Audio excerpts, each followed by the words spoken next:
El timbre sonó 3 veces con un eco seco antes de que escuchara pasos acelerados avanzando desde el fondo de la casa.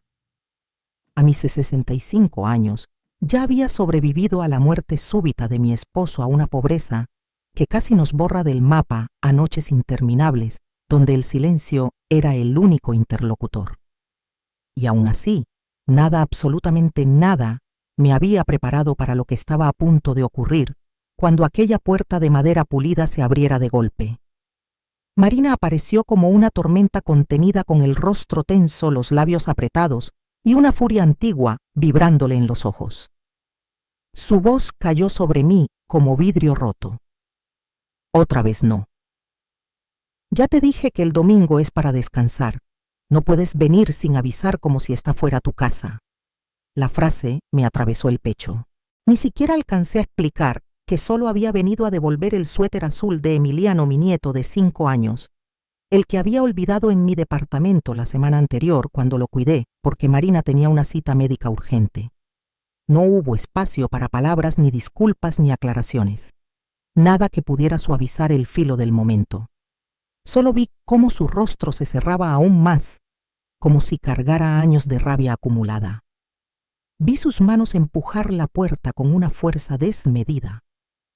Y vi a mi hijo Javier, mi único hijo, el niño que crié sola durante 38 años, sentado en el sofá inmóvil, mirando la televisión con una atención fingida, como si yo no existiera, como si no fuera su madre de pie en la entrada siendo borrada en silencio. El portazo retumbó en todo el vecindario. Un estruendo seco brutal que pareció sacudir algo más que la casa. El suéter azul con dinosaurios estampados se deslizó de mis manos temblorosas y quedó tirado en el escalón, una prueba muda de mi humillación, la evidencia de que ni siquiera devolver la ropa olvidada de mi nieto merecía un gesto mínimo de respeto. 2 vecinos, regando con precisión casi ritual sus jardines delanteros, giraron la cabeza. Sus miradas mezclaban curiosidad incómoda y una lástima torpe, esa que se reserva para los viejos que sufren en público. Una mujer con abrigo dominguero frente a una puerta recién cerrada con violencia, con lágrimas empezando a marcar su rostro atravesado por 65 años de vida. Caminé las 4 cuadras hasta mi departamento sin ver realmente nada. La luz de la tarde se filtraba entre los árboles, pero para mí todo era una mancha difusa. Las lágrimas no solo nublaban mis ojos, era como si el mundo entero hubiera perdido contorno. Mis pies avanzaban por pura memoria paso tras paso, mientras una frase regresaba una y otra vez como veneno lento, otra vez no. Como si mi presencia fuera una enfermedad molesta, algo que debía eliminarse. ¿En qué momento exacto me convertí en la villana de la historia de mi propio hijo? Busqué desesperadamente el instante preciso en que todo se torció. Tal vez fue gradual, tan silencioso, que no lo noté, hasta que ya no había marcha atrás. O tal vez fue una palabra dicha sin intención, un gesto mal leído, que transformó el amor maternal en un resentimiento espeso, venenoso, sin que yo lo advirtiera. Cuando llegué a mi departamento del 3er piso, subiendo las escaleras con piernas que apenas respondían, me dejé caer en el sillón gastado donde amamanté a Javier, donde le leí cientos de cuentos antes de dormir, donde lo abracé después de cada pesadilla. Las paredes cubiertas de fotografías enmarcadas parecían observarme ahora como testigos mudos de un fracaso que nunca supe que estaba escribiendo. Ahí estaba su primer día de escuela, aferrado a mi mano con confianza absoluta. Su graduación universitaria, abrazándome con orgullo y llamándome su heroína. Su boda con Marina hace 5 años, donde yo sonreía sin saber que estaba celebrando el inicio de mi propia expulsión. Me serví un té de manzanilla. El vapor se disipó. El líquido se enfrió. No lo probé. Las horas pasaron envueltas en una neblina densa de dolor. Repasé los últimos 2 años buscando señales que debía haber visto. Cenas canceladas con excusas cada vez más frágiles. Llamadas breves distantes. Visitas espaciadas hasta convertirse en compromisos incómodos. Marina siempre tenía una explicación impecable: trabajo excesivo, actividades de los niños, necesidad de tiempo en familia nuclear. Una familia de la que, sin que nadie lo dijera en voz alta, yo ya no formaba parte. Pasé de ser el centro del mundo de mi hijo a una intrusa que debía mantenerse a distancia. La noche cayó y no encendí las luces. Me quedé sentada en la oscuridad, escuchando el zumbido lejano del refrigerador, sintiendo cómo el dolor se transformaba lentamente en algo más frío, más firme. No era solo tristeza, era cansancio, el agotamiento de 38 años de darlo todo, para recibir una puerta cerrada como respuesta final. El teléfono sonó el martes a las 2 de la tarde en punto. El nombre de Marina iluminó la pantalla. Algo dentro de mí se endureció al instante como cemento bajo el sol. Dejé que sonara. 1 vez, 2, 3, 4. Al quinto timbrazo agudo respondí por fin. Isabela, gracias a Dios que contestas. Su voz no se parecía en nada a la del domingo, estaba quebrada, apurada, casi suplicante. Necesito que vengas ya a casa. Es una emergencia con los niños. Renata tiene una fiebre altísima, casi 40 grados, y Gael se cayó fuerte en el parque del barrio. Dijo que sangraba mucho, que probablemente necesitaba puntos. Javier está en una conferencia crucial con clientes internacionales y no puede salir bajo ninguna circunstancia. Yo no puedo con todo esto sola, te necesito ahora. Detrás de sus palabras se colaba el llanto agudo de Renata, ese llanto inconfundible de un niño realmente enfermo, el que cualquier madre o abuela reconoce al instante. También escuché a Gael sollozar entre jadeos, repitiendo abu abu, con la voz rota por el dolor y el miedo. Mi pecho se cerró de golpe, como si una mano invisible apretara mi corazón con fuerza. Todo en mí, cada instinto cultivado durante décadas, me gritaba que corriera hacia ellos sin pensar que borrara el portazo del domingo, que pusiera a mis nietos por encima de cualquier herida. Pero entonces regresó la imagen con una claridad cruel, su rostro crispado, las palabras frías y calculadas, la puerta cerrándose con violencia frente a mí, los vecinos observando en silencio y mi hijo Javier inmóvil en el sofá, sin levantarse, sin defenderme, sin mirarme siquiera. 38 años de sacrificios reducidos a nada, no dije. Mi voz sonó ajena, firme, definitiva. ¿Cómo que no, Isabela? ¿No entiendes la gravedad? Esto es serio. Lo entiendo perfectamente. El domingo dejaste claro con un portazo que escuchó todo el vecindario que tu día de descanso es sagrado. Hubo un segundo de silencio. Bueno, Marina, el martes también es mi día de descanso, añadí. Y mi dignidad también es sagrada. Colgué. El silencio que siguió fue total, casi físico. Miré el teléfono en mi mano arrugada como si fuera un objeto extraño. Acababa de hacer algo impensable para cualquier abuela. Me había negado a ayudar cuando mis nietos me necesitaban. ¿Qué clase de persona hace eso? ¿Qué tipo de abuela pone una herida abierta por encima de niños que sufren? El teléfono volvió a sonar. 1, 2, 3, 4, 5 veces seguidas. No contesté. Llegaron 7 mensajes en rápida sucesión. No los leí. Apagué el teléfono y lo guardé en un cajón que cerré con llave. Preparé otro té. Este sí lo bebí despacio junto a la ventana, mientras el sol de la tarde teñía el cielo de naranjas encendidos y púrpuras cansados. No sentí satisfacción, no hubo victoria. Solo un vacío oscuro donde antes había amor y una pregunta que me perseguiría durante semanas. ¿Hice lo correcto? ¿O crucé una línea de la que no se vuelve? Tenía 27 años cuando la vida me arrebató a Álvaro sin aviso alguno. Un aneurisma cerebral masivo se lo llevó en cuestión de horas, sin señales, sin despedidas. Recuerdo aquella mañana de marzo con una nitidez cruel. Me besó la frente mientras yo preparaba el desayuno. Revolvió el cabello de Javier, que apenas tenía 2 años. Hasta la noche mi amor, me dijo con esa sonrisa torcida que me enamoró. Y salió hacia su trabajo de ingeniero civil. Fueron palabras comunes, insignificantes, inadecuadas para ser las últimas. Nunca volvió a cruzar esa puerta. A las 4 de la tarde, 2 policías tocaron con rostros contenidos que ya lo decían todo antes de hablar.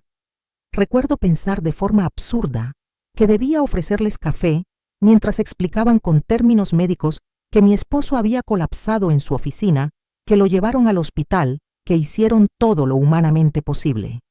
Pero lo humanamente posible nunca alcanza cuando el destino decide. Los primeros meses de viudez fueron un infierno silencioso. Lloraba cada noche después de acostar a Javier mordiéndome la mano, para no hacer ruido para que mi hijo no me oyera romperme. De día debía ser madre y padre a la vez, sonreír, jugar, leer cuentos con voces alegres, fingir que el mundo no se había vuelto gris. El seguro de vida de Álvaro nos sostuvo, pero ningún dinero llenó el hueco de un esposo amado, de un padre que no vería crecer a su hijo. Trabajé desde casa como contadora independiente para estar siempre cerca de Javier. Rechacé una por una las invitaciones a cenar de amigas bien intencionadas, las oportunidades sinceras de volver a enamorarme con hombres interesados, incluso los viajes improvisados que insistían en que necesitaba salir, respirar, volver a vivir. Isabela Álvaro, no querría verte así, me decían. ¿Y cómo podía siquiera considerar una vida egoísta cuando mi única razón legítima de existir era ese niño que me necesitaba por completo? Javier se convirtió sin discusión en mi universo entero. No por resignación, sino por decisión consciente. Todo giraba a su alrededor porque yo así lo elegí. Durante 36 años, cada decisión que tomé tuvo un único propósito claro. Como el cristal, asegurar que mi hijo tuviera la mejor vida posible, que nunca sintiera la ausencia de su padre como una carencia vergonzosa. Y lo logré contra todos los pronósticos. Dios es testigo de ello. Javier fue un niño brillante, afectuoso, lleno de una alegría honesta, pese a la falta permanente de su padre. Éramos un equipo indestructible. Nosotros contra el mundo, mamá, me susurraba cada noche antes de dormir acurrucado contra mi pecho. Esas palabras eran mi combustible. Estudió arquitectura con honores constantes. Consiguió trabajo en una firma reconocida incluso antes de graduarse. Mis amigas, entre admiración y envidia, repetían que había hecho un trabajo excepcional criándolo sola. Yo sonreía no por vanidad, sino por alivio. Lo había conseguido. Álvaro estaría orgulloso donde quiera que estuviera. Javier conoció a Marina en una conferencia internacional cuando él tenía 32 años. Ella era diseñadora de interiores exitosa, 5 años menor. Hermosa de una manera pulida y segura, ambiciosa, sin disculpas, inteligente, sin ostentación. La primera vez que me la presentó llevándola nervioso a cenar a mi departamento, sentí algo extraño en el estómago. No supe nombrarlo entonces. No era celos maternales como Marina me acusaría después, con palabras cargadas de veneno. Era algo más inquietante, la sensación de que ella veía a Javier como un proyecto a perfeccionar, no como un hombre a amar. Sus ojos recorrían mi departamento envejecido, mis muebles gastados, mi ropa sencilla. Incluso a mí. Nos evaluaba contra un estándar invisible y exigente, y el veredicto parecía claro. Pero mi hijo estaba enamorado, profundamente. Sus ojos brillaban cuando hablaba de ella, de la casa amplia que comprarían, de los viajes lejanos, de los hijos que tendrían. ¿Qué madre puede interponerse en la felicidad de su único hijo? Me tragué mis dudas como medicina amarga. Sonreí en la boda. Di un discurso sincero, hablando de lo orgulloso que Álvaro estaría de verlo convertido en ese hombre y de cómo recibía a Marina en nuestra pequeña familia. Marina lloró durante todo el discurso, lágrimas reales rodando sobre un maquillaje impecable. Pensé ingenua que quizá me había equivocado. Los primeros 2 años fueron tolerables. Marina era correcta, educada, pero nunca cercana. Siempre había una distancia medida, paredes invisibles levantadas con cuidado. Cuando nació Gael, mi primer nieto, sentí una explosión de amor tan intensa que creí que por fin Marina y yo habíamos encontrado un punto de unión. Me ofrecía a ayudar. Tenía experiencia. Había criado sola a un hijo. Sabía cómo calmar cólicos, cómo sobrevivir a noches sin dormir. pero cada sugerencia mía era recibida con una sonrisa tensa. Gracias, Isabela, pero tenemos nuestro propio método. Hemos investigado mucho. La frase siempre la misma, era un muro disfrazado de cortesía. 2 años después nació Renata, hermosa con los ojos de su padre y la perfección calculada de su madre.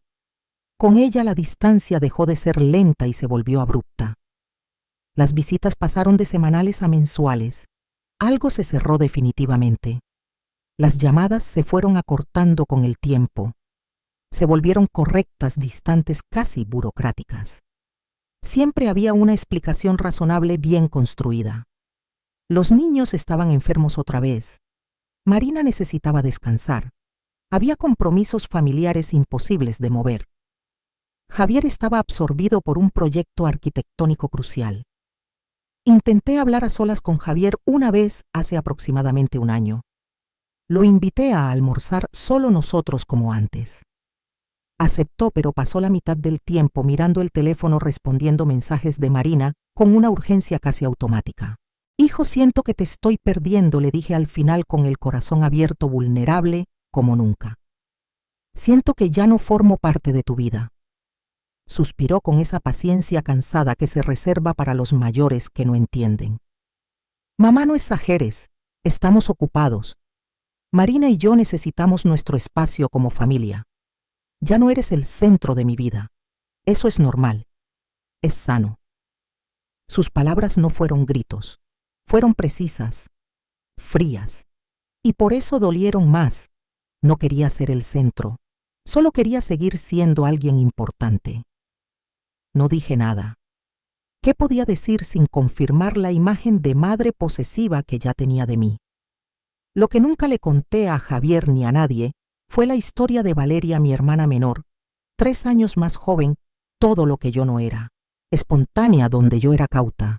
Artista donde yo era contadora. Valeria murió en 1985, 6 meses antes de que naciera Javier. Murió en un accidente bajo una lluvia furiosa, huyendo después de nuestra peor discusión. Estaba embarazada de 5 meses del hijo de un hombre casado que le prometió todo y no cumplió nada. Esa culpa la he llevado 40 años como una piedra incrustada en el pecho. Y ahora Marina lo sabía. Lo intuí cuando Javier mencionó semanas atrás que empezaba a entender mejor mi pasado con una expresión que no supe leer. Ella había buscado, había hurgado y había encontrado. El teléfono permaneció apagado durante 24 horas después de colgarle a Marina. 24 horas interminables sentada en mi departamento en silencio, con la luz de la tarde avanzando por las paredes, sintiéndome fuerte y monstruosa a la vez. Había cruzado una línea que las abuelas no cruzan. Pero cada vez que la culpa amenazaba con aplastarme, recordaba el portazo. Recordaba meses de pequeñas humillaciones acumuladas. Recordaba ser tratada como alguien útil solo cuando convenía. El miércoles por la mañana encendí el teléfono con manos temblorosas. Había 17 llamadas perdidas. 12 de Marina. 5 de Javier. Los mensajes iban de suplicantes a furiosos. Isabela, por favor, esto es serio. Los niños te necesitan. Renata está en el hospital. ¿Dónde estás? No puedo creer que seas tan egoísta. Esto confirma todo lo que pensaba de ti. Eres horrible. Ese último mensaje lo leí 3 veces. Cada palabra cayó como un clavo. No respondí. Preparé un desayuno completo, algo que no hacía desde hacía semanas. Comí despacio como si cada bocado fuera un acto de resistencia. Esa tarde lluviosa, mi vecina Clara tocó la puerta. Tiene 70 años, ha enviudado 2 veces y habla con la calma de quien ya lo ha perdido todo. Nos sentamos a tomar café mientras la lluvia golpeaba los vidrios. Te ves distinta, dijo, más liviana y más triste. Le conté todo. Esperaba un reproche. No llegó. Mi hija no me habló durante 3 años, dijo Clara al final. Su esposo me odiaba. Decía que yo era tóxica. Ella le creyó. ¿Y qué hiciste?, pregunté casi en un susurro. Aprendí a vivir sin ella. Construí mi vida. Hice amigas. Tomé clases de cerámica. Viajé. Y cuando volvió yo ya no era la misma. Tuvimos que empezar de nuevo como dos adultas. Sus palabras quedaron flotando en el aire mientras el café se enfriaba. Esa vez fue Javier quien apareció en mi puerta un jueves por la noche sin avisar. Se veía devastado. Ojeras hundidas, la camisa arrugada, el cuerpo encorvado, como si cargara un peso invisible desde hacía semanas. Lo dejé entrar sin decir nada. El ventilador del techo giraba lento empujando un aire tibio que no aliviaba nada.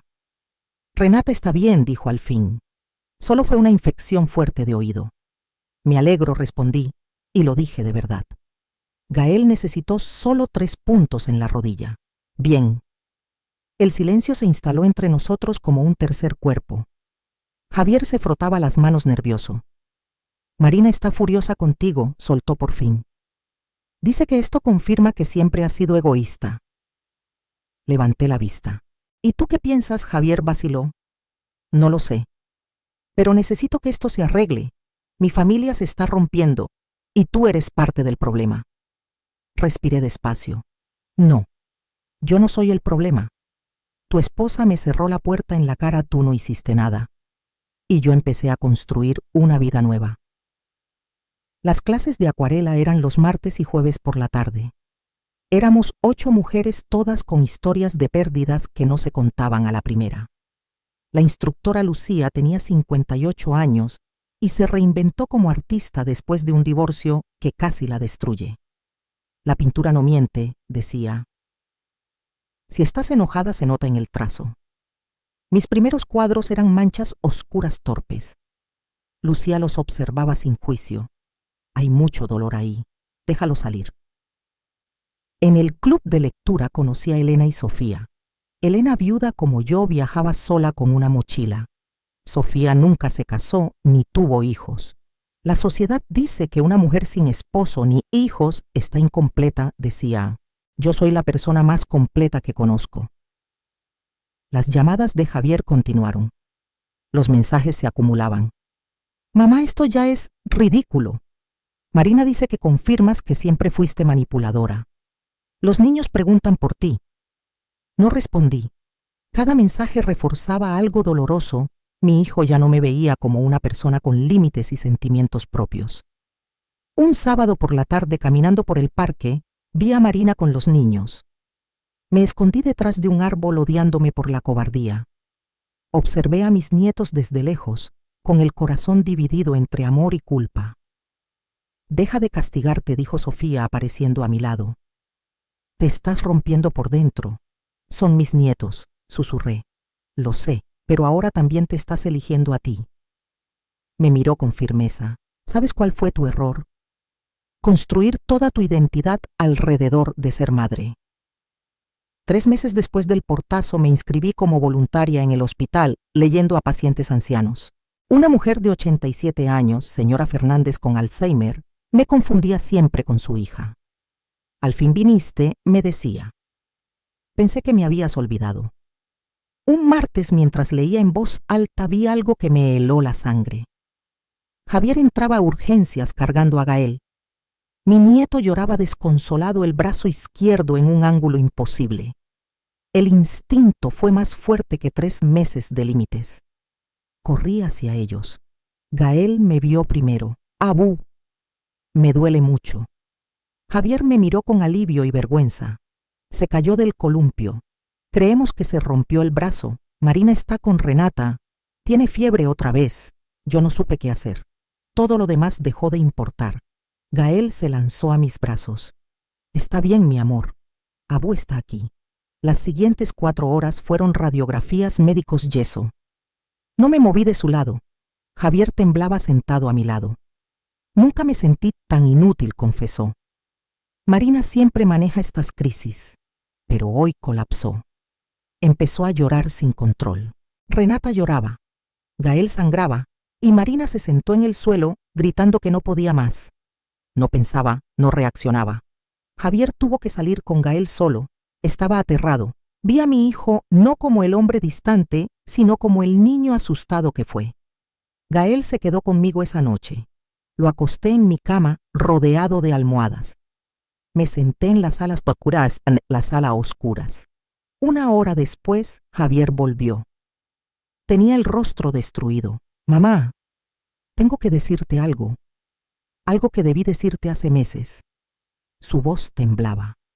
Marina tuvo un colapso nervioso hace 6 meses. Estuvo 3 días en observación psiquiátrica. Le diagnosticaron ansiedad severa, depresión mayor y trastorno de estrés postraumático. El mundo se detuvo. Su padre no solo la abandonó cuando tenía 12 años, continuó. Hubo años de abuso emocional antes. Cuando él se fue, su madre la culpó. Le dijo que si hubiera sido mejor hija, él no se habría ido. Las lágrimas corrían por sus mejillas. Durante años la hicieron sentir defectuosa. Y tú, tragó saliva, tú le recuerdas a su madre. No porque te parezcas a ella, sino porque eres la madre de su esposo. Respiró hondo. Su terapeuta dice que Marina proyecta en ti todos sus miedos. Ve crítica donde hay preocupación, control donde hay amor. Pero lo del portazo fue cruel.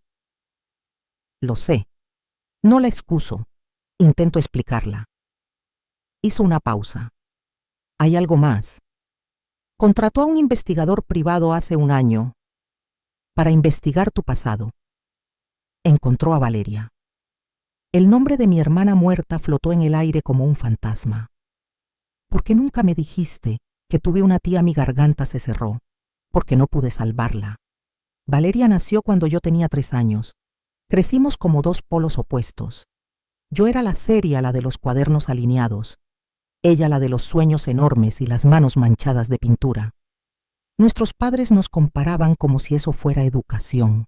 ¿Por qué no puedes ser más práctica como Isabela?, le decían a ella. ¿Por qué no puedes soltarte como Valeria?, me decían a mí. Nos queríamos con fiereza. Ella me enseñaba a bailar bajo la lluvia en el patio, riéndose, con la boca abierta al cielo.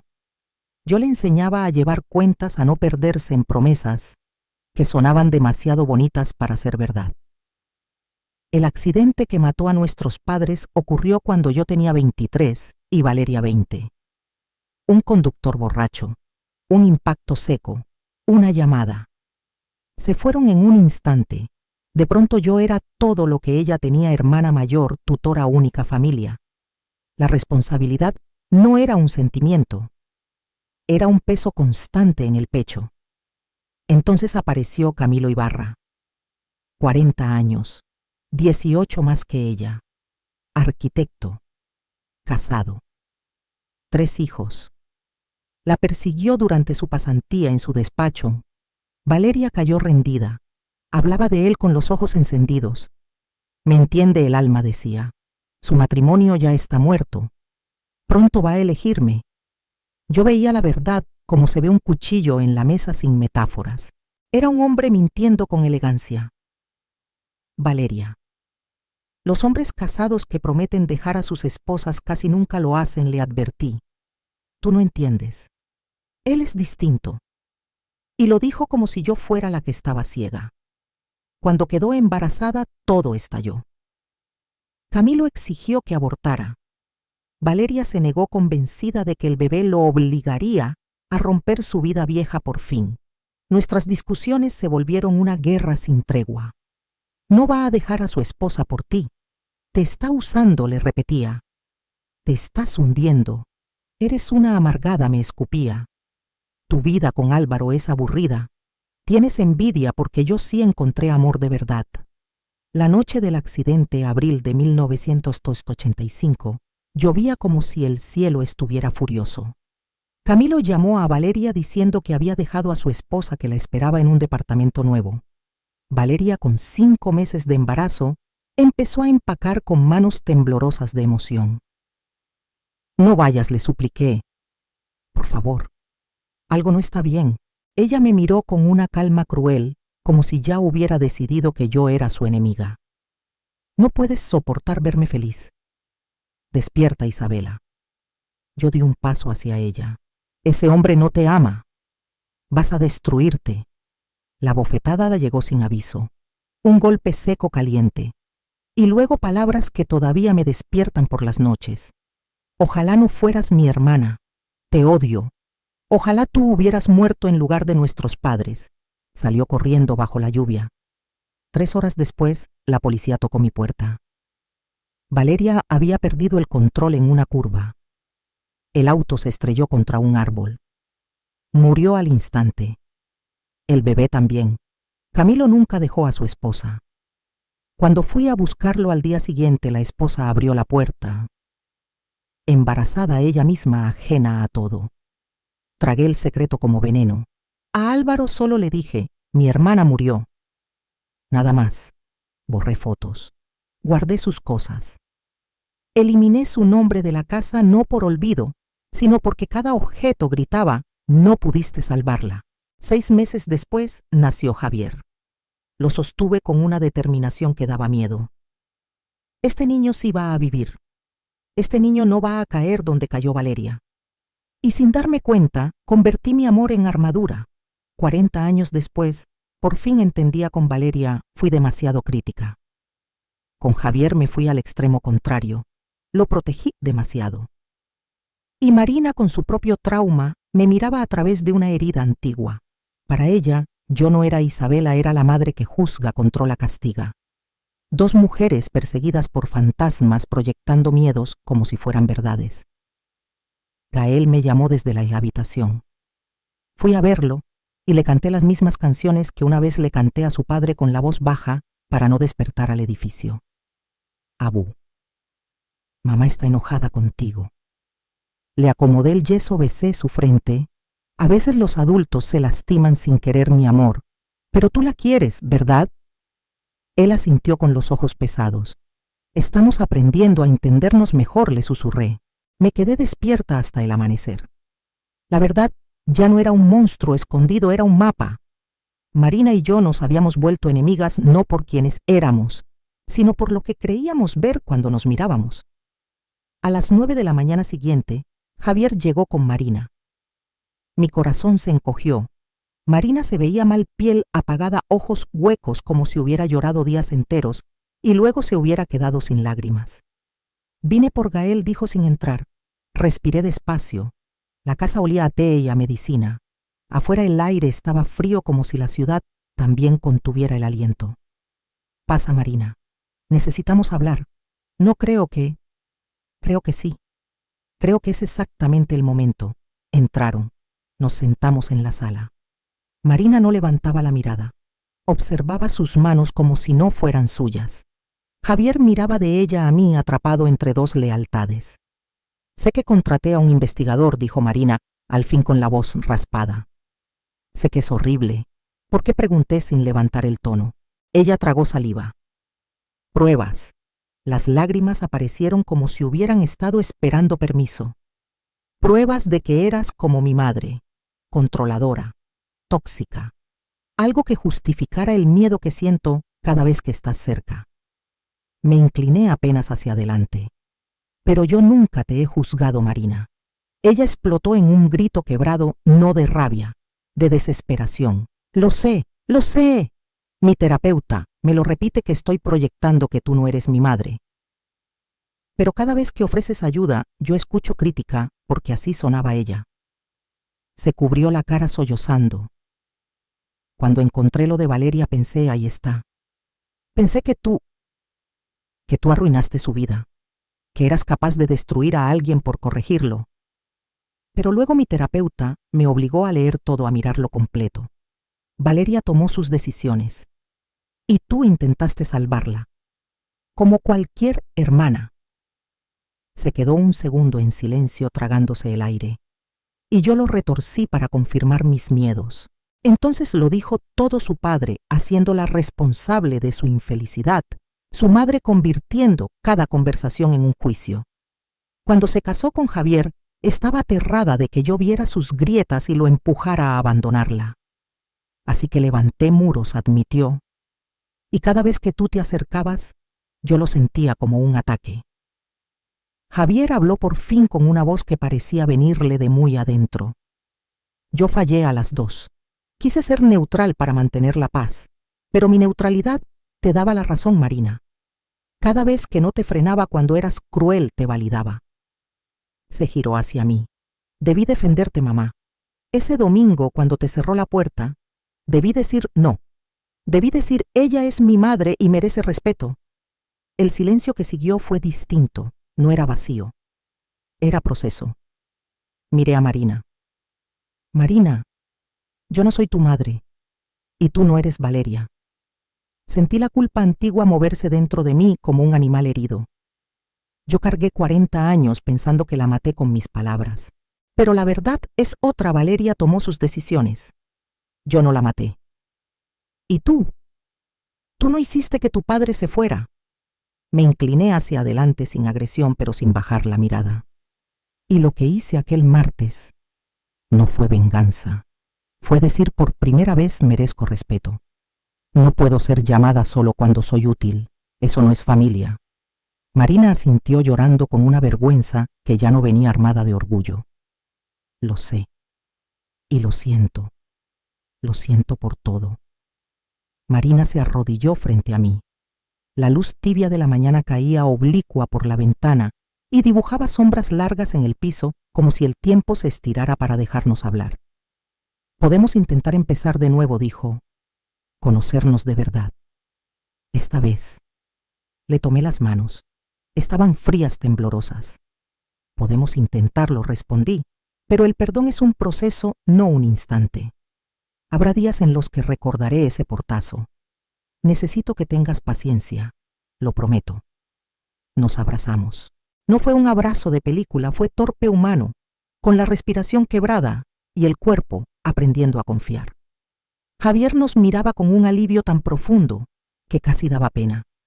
Gael apareció en ese momento despeinado con el yeso blanco asomando bajo la manga. Mami, ¿por qué lloras? Marina volvió a arrodillarse a su altura. Porque a veces los adultos lloran cuando están felices, amor. Abu y yo estamos arreglando cosas que estaban rotas. Gael frunció el ceño tocándose el brazo. Como mi brazo, exactamente como tu brazo, dije yo, y sentí que algo dentro de mí cedía. A veces las cosas se rompen, pero con tiempo pueden sanar. No fue un final de cuento de hadas. Fue apenas el inicio incierto de algo nuevo. Los 6 meses siguientes se parecieron a aprender un idioma desconocido. Al principio todo sonaba raro y cada palabra podía lastimar si se pronunciaba mal. Marina empezó a venir a mis clases de pintura los martes. Las primeras veces fueron insoportablemente incómodas, como sentarse a centímetros de una herida abierta. Lucía, la maestra, nos puso a trabajar en un mural de 4 estaciones. El arte no miente, repetía. Pinten su verdad. Y lentamente, entre colores y discusiones absurdas sobre si el otoño debía ser naranja o dorado, comenzamos a hablar sin armas. Marina me contó su infancia, cumpleaños olvidados, logros ignorados, comentarios sobre su cuerpo.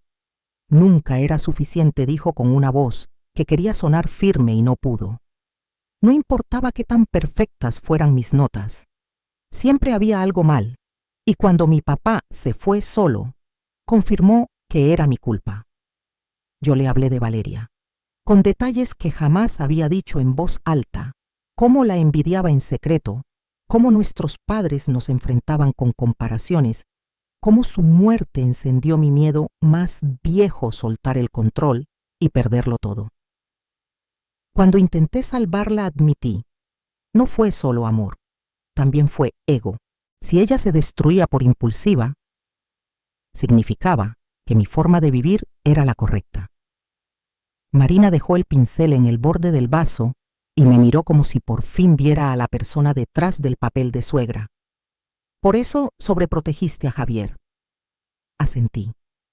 Sí, si algo le pasaba, yo sentiría que fallé otra vez. Crié a un hombre que no sabía poner límites porque yo siempre fui su escudo. Marina tragó saliva. Las dos peleábamos con fantasmas, dijo. Yo peleaba contra mi madre, pero usaba tu cara. Y tú peleabas contra la culpa, pero chocabas con mi necesidad de independencia. El mural empezó a tomar forma. Cada panel llevaba algo de las dos, mis trazos contenidos mezclándose con los suyos más libres, más arriesgados. El resultado era extraño y hermoso, algo que ninguna habría logrado sola. Javier también estaba en terapia. Resultó que años de ser el perfecto lo habían dejado hueco por dentro. Tuvo otro colapso 6 semanas después. En casa, frente a Marina y a los niños. Marina me llamó esa noche asustada. Isabela, necesito ayuda. Está roto. Fui de inmediato. El aire olía a café recalentado y a miedo. Nos sentamos los 3 en la sala y hablamos durante horas mientras Javier dormía al fin agotado. ¿Cómo lo hiciste?, me preguntó Marina con la voz baja. ¿Cómo criaste a un hijo sola mientras cargabas tu dolor? Miré mis manos como si ahí estuviera la respuesta. No lo procesé. Lo enterré. Me convertí en una máquina de ser madre. Y ahora, 40 años después, recién me permito sentir. Te arrepientes de tus sacrificios, insistió. Pensé largo rato escuchando el zumbido del ventilador y el tic-tac de un reloj que parecía más fuerte en la noche. Me arrepiento de haberme sacrificado tanto que olvidé quién era, de haber hecho de eso mi único propósito, porque cuando creció yo me quedé vacía. La miré. No vivas mi vida, Marina. Ama a tus hijos, sí, pero no te abandones a ti misma. Algo cambió en sus ojos. No se curó todo, pero se movió la dirección. El momento decisivo llegó en mi cumpleaños número 66. Marina organizó una cena sorpresa. Invitó a mi club de lectura a mis compañeras de pintura Lucía, Elena, Sofía, Clara. Javier estaba ahí con Gael y Renata. Pero lo que me dejó sin palabras fue ver a una mujer mayor sentada sola, como si quisiera desaparecer. Tenía unos 75 años y la incomodidad se le notaba en el cuello, en los hombros. Marina se acercó temblando. «Quiero presentarte a mi madre», dijo. La mujer me miró con ojos defensivos, con el mismo miedo antiguo que yo había visto en Marina. «Marina me ha estado contando de ustedes», dijo rígida, «de cómo encontraron una forma de perdonarse». Marina apretó mi mano. «No fue fácil», dijo con honestidad, «y todavía no lo es, pero vale la pena. Porque aprendimos que la familia también es elección, y yo elijo a Isabela». La madre de Marina empezó a llorar como si esa frase le abriera una puerta que jamás se atrevió a tocar. Marina se sentó junto a ella y le tomó la mano. «Y también te elijo a ti, mamá. Pero necesito que me veas, no como la razón por la que papá se fue, solo como Marina, tu hija imperfecta, intentando ser mejor». Fue un instante pequeño y enorme a la vez, sanación generacional en una mesa común, entre platos calientes y velas temblando.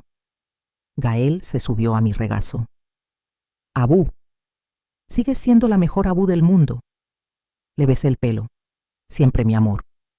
Pero la verdad era más compleja. Yo era una abuela que aprendió que amar también es soltar, que poner límites no es crueldad y que el perdón no borra el dolor. Solo deja espacio para capítulos nuevos. Esa noche Marina se quedó ayudándome a recoger. En la cocina el agua corría sobre los platos y el vapor subía como un suspiro. Ella habló sin mirarme, como si la sinceridad fuera más fácil de costado. Cuando escuché el clic del teléfono aquel martes, pensé que había ganado, que por fin te habías ido de nuestras vidas. Pero lo que hiciste fue obligarme a mirarme al espejo. Y no me gustó lo que vi. Yo dejé un vaso sobre el fregadero con cuidado, como si el ruido pudiera romper lo recién construido. A mí tampoco me gustaba, admití. Una madre cuyo amor asfixiaba. Una mujer que había olvidado quién era. Marina me miró al fin. «¿Y quién eres ahora?». Sonreí pensando en mis acuarelas, en mis amigas, en las tardes con Marina donde hablábamos sin girar alrededor de Javier, en las noches solas que ya no se sentían como castigo. Todavía lo estoy descubriendo. A los 66 por fin estoy conociendo a Isabela. Y esa mujer me está gustando. Nos abrazamos en mi cocina. Un abrazo real, sin miedo. Dos mujeres que habían peleado con fantasmas y eligieron convertirse en aliadas. Aquel timbre de un domingo cerró una puerta. Pero mi respuesta, ese clic del teléfono, abrió otra. No fue venganza. Fue dignidad, decir merezco respeto y sostenerlo cuando más temblaban las manos. El orgullo tiene un precio, la dignidad también, y al mirar la vida que estaba construyendo, amistades, creatividad, una relación más honesta con Marina, mi hijo aprendiendo a ser humano, supe que había pagado el precio correcto. Porque a veces el acto más amoroso es negarte a aceptar menos amor del que mereces. Es pararte en tu verdad y decir, esto soy, esto necesito, y no voy a disculparme por existir. Semanas después, Marina me invitó a un domingo sin drama y sin condiciones. Yo sonreí, miré la luz suave entrando por la ventana y dije, me encantaría, pero solo si prometemos que cuando necesitemos espacio lo diremos con palabras amables. Marina asintió, y por primera vez su sí sonó como un puente, no como una amenaza. Trato hecho, Isabela, dijo Marina con la voz aún húmeda, pero firme. Las mejores venganzas no son venganzas, son transformaciones. La frase me cayó como una verdad que llega tarde pero llega. La mía fue dejar de ser la madre que suplica y convertirme en la mujer que debí ser desde siempre, completa por mí misma, con mi propia vida. Feliz de compartirla solo con quienes la eligen por las razones correctas, respeto mutuo, amor ganado, verdad, incluso cuando duele. El precio de la dignidad puede ser alto, pero el precio de traicionarla es infinitamente peor. Y lo pagaría de nuevo sin dudar, porque al final lo que les enseñé a mis nietos no fue que las abuelas tienen que estar disponibles siempre. Fue que todas las mujeres, todas merecen ser tratadas con respeto. Y esa lección valía cada lágrima derramada en el camino. Este domingo por la mañana toco el timbre de la casa de mi hijo y por un instante mi cuerpo se tensa solo por memoria. Han pasado 3 años desde aquel portazo que lo cambió todo, y aún así hay heridas que el tiempo suaviza sin borrarlas. Mi mano tiembla apenas cuando presiono el botón. La puerta se abre. Marina está ahí, con el cabello recogido en una cola mal hecha, manchas de pintura en una camiseta vieja y una sonrisa genuina que ya no parece ensayada. Isabela, llegas justo a tiempo, dice, haciéndose a un lado. Los niños están terminando tu tarjeta de cumpleaños. Advertencia, tiene muchísima escarcha. Y Gael insistió en usar todos los colores del arco iris al mismo tiempo. Entro. La casa huele a café recién hecho y a panqueques un poco quemados, ese olor doméstico que antes me dolía y ahora me ancla. Renata, ahora con 5 años, corre hacia mí con los brazos abiertos. Abú la levanto. Me cuesta más a los 68, pero me niego a admitirlo y la aprieto contra mi pecho, como si fuera mi manera de decir estoy aquí, sin necesidad de explicaciones.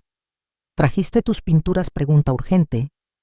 Mami dice que hoy vamos a pintar el jardín juntas. Están en mi bolso, confirmo. Su cara se ilumina con una alegría limpia. Entonces aparece Gael desde la cocina, ya con 8 años y sorprendentemente alto.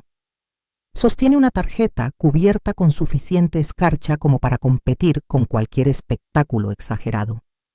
Abu Mira dice, feliz cumpleaños a la mejor Abu del universo conocido. Levanta la vista orgulloso. Puse conocido porque papá dice que hay que ser científicamente precisos.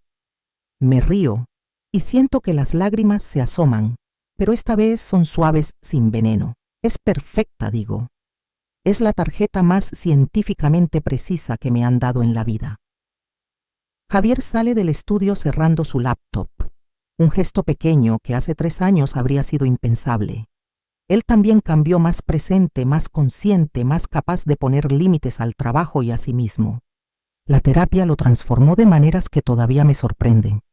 Mamá dice, y me abraza con ese abrazo completo que me daba de niño y que recuperamos poco a poco. Feliz cumpleaños. 68 años de ser extraordinaria. Lo miro con calma, con esa precisión emocional que aprendí tarde. 68 años de cometer errores. Y aprender de ellos, corrijo con suavidad. Marina regresa con una bandeja de café y unos panqueques rescatados de su primera quemadura. Intenté hacer tu receta. Isabel admite. No quedaron como los tuyos, pero son comestibles, en su mayoría. Nos reímos juntas, y en esa risa hay algo que costó 3 años de martes de pintura, conversaciones incómodas, silencios bien llevados y terapia familiar cuando hizo falta. Marina y yo nunca seremos mejores amigas. Somos demasiado distintas, nuestras historias demasiado enredadas. Pero somos algo quizá más valioso, familia elegida día tras día. ¿Sabes?, dice Marina cuando nos sentamos a la mesa y los niños ya están ocupados con panqueques empapados en miel. Mi madre me llamó ayer. Levanto la mirada con interés real. La relación de Marina con su madre siempre fue un camino aparte, paralelo al nuestro, lleno de piedras diferentes. Quiere venir el mes próximo, continúa. Dice que está yendo a terapia también, que quiere intentar conocerme de verdad. Hace una pausa buscando mis ojos. Le dije que sí, pero también le dije que tenía que respetar límites, que esta vez sería distinto. ¿Y cómo te sientes?, pregunto usando las mismas palabras que mi terapeuta me enseñó. Sí, yo también empecé terapia. 2 años atrás. A esta edad, una se sorprende de todo lo que aún no había dicho. Marina respira hondo, aterrada y esperanzada, dice. Las dos cosas al mismo tiempo.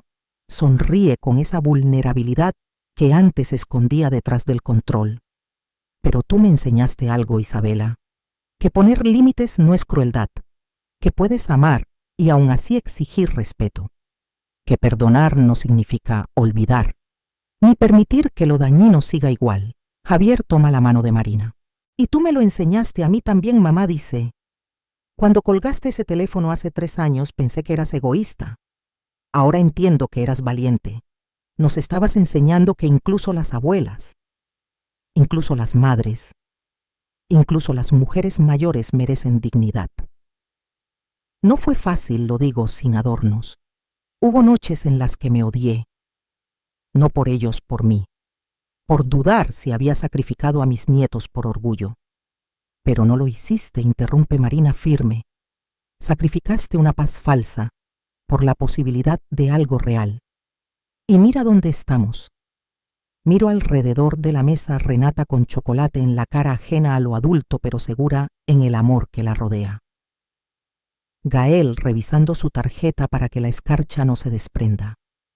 Javier y Marina con las manos entrelazadas, un matrimonio que tocó fondo y contra pronóstico aprendió a respirar. Y yo, Isabela, 68 años, al fin cómoda en mi propia piel. Esa mañana antes de venir pinté un nuevo panel para el mural de estaciones en la clase de acuarela. Lucía lo miró en silencio y dijo algo que se me quedó pegado a la Isel, por fin pintaste el invierno sin oscuridad. Pintaste invierno con esperanza. Tenía razón. Era nieve cayendo sobre un jardín dormido, pero con brotes verdes asomando bajo el blanco. Promesas de primavera. Prueba de que incluso en el frío más severo la vida insiste. ¿En qué piensas, Abú?, pregunta Gael, sacándome de mis pensamientos. Respiro y elijo las palabras con cuidado, como quien coloca una taza frágil en la mesa. Pienso que las mejores historias no son las que terminan felices sin esfuerzo, sino las que terminan honestas. Y esta nuestra historia es honesta. Tiene cicatrices y belleza. Tiene dolor y curación. Por eso es real. Marina levanta su taza de café. Por las historias honestas. Por las historias honestas repetimos incluso los niños, aunque no entiendan del todo. Y mientras chocan tazas y vasos de jugo, mientras el sol de la mañana entra por la ventana y calienta el borde de los platos, mientras Marina y yo cruzamos una mirada sin guerra y Javier sonríe con una paz que antes no tenía. Lo sé con certeza, el precio de la dignidad fue alto.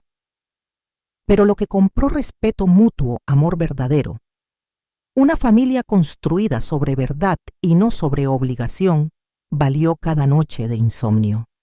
A veces el acto más amoroso es enseñarle a tu familia que tú también mereces amor, y que el amor sin respeto no es amor, es una jaula bonita.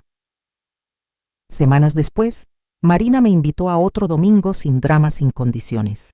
Yo sonreí y dije, me encantaría, pero solo si prometemos que cuando necesitemos espacio lo diremos con palabras amables. Marina asintió. Y ese sí ya no sonó a control, sonó a elección.